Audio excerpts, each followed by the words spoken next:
আমি ছাত্র যুবকদের বলবো, যারা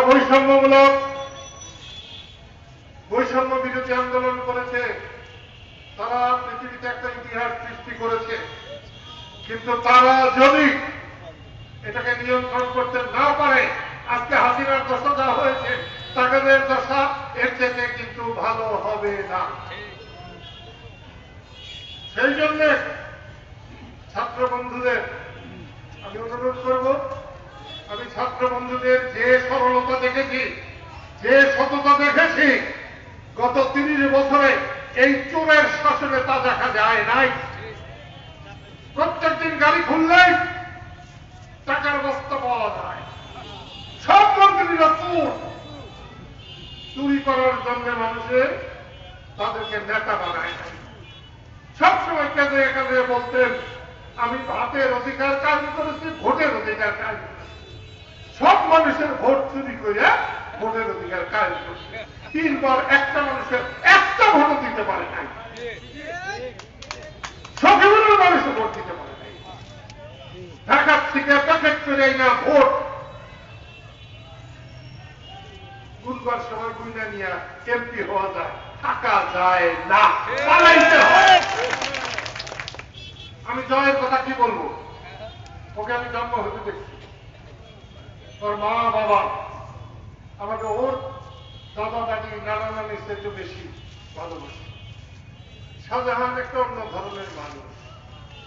শাহজাহান যখন যেমন তখন তেমন।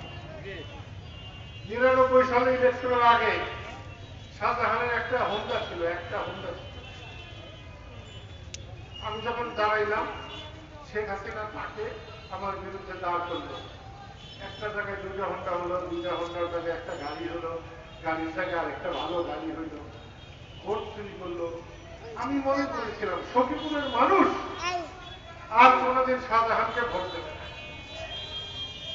সখীপুরে এর আগে এইরকম ভোট ডাকাতি, ভোট চুরি আর কখনো হয় না।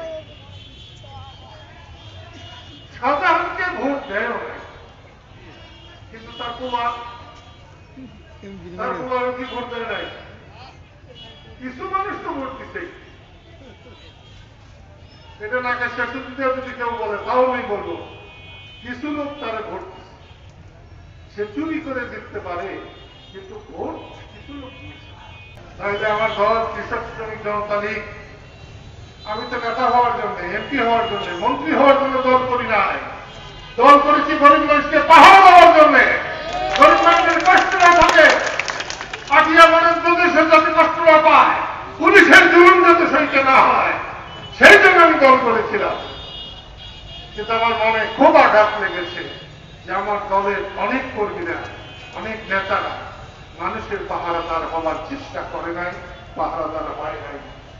তোমরা যদি এখন থেকে পাহারাদার হতে পারো, আমি খুশি হব। আর কদিন বাঁচবো আমি জানি না, কিন্তু ইলেকশনের পরে আমি বলেছিলাম যে এই শেখ হাসিনা 6 মাসও থাকবে না। এখন শেখ হাসিনা সবকিছু হারাইছে, তার নিয়ে আমি কি বলতে যাব? তার যদি ক্ষমতা থাকতো তাহলে তার ভুল ত্রুটি নিয়ে কথা বলতাম। তবে শেখ হাসিনার পুরো জয়, ভাগনা বাবা, তুমি যেগুলো বলো, এখানে যে মানুষগুলো আছে তাদের অনেক কষ্ট। তোমার মায়ের পায়ের জুতা হয়ে যাওয়া ছিল, তাদের এখন জীবন বাঁচে না।